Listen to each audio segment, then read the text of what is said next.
Welcome to Man Does Tech, where I solve the problems you didn't even know you had.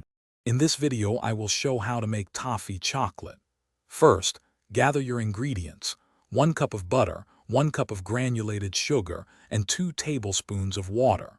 You'll also need about 1 cup of your favorite chocolate chips. Prepare a baking sheet with parchment paper, and make sure you have a reliable candy thermometer ready. These simple items are all you need to get started on this delicious treat.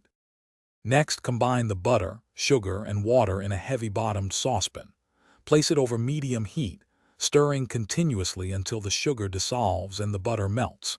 Continue cooking, stirring occasionally, until your candy thermometer reads exactly 300 degrees Fahrenheit. This precise temperature is crucial for the perfect toffee texture. Once it reaches temperature, quickly pour the hot mixture onto your parchment-lined baking sheet. As soon as the hot toffee is spread, sprinkle your 1 cup of chocolate chips evenly over the entire surface. Let the chocolate sit for about 5 minutes.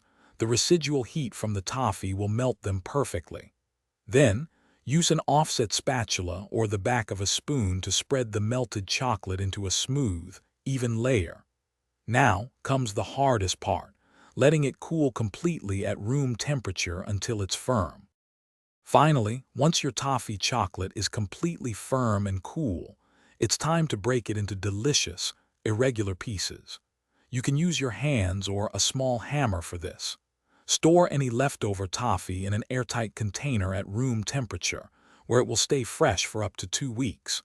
Don't forget to check the description below for a link to the Owala water bottle and other great deals. Enjoy your amazing homemade toffee chocolate. Thanks for watching. If you found this helpful, don't forget to like and subscribe.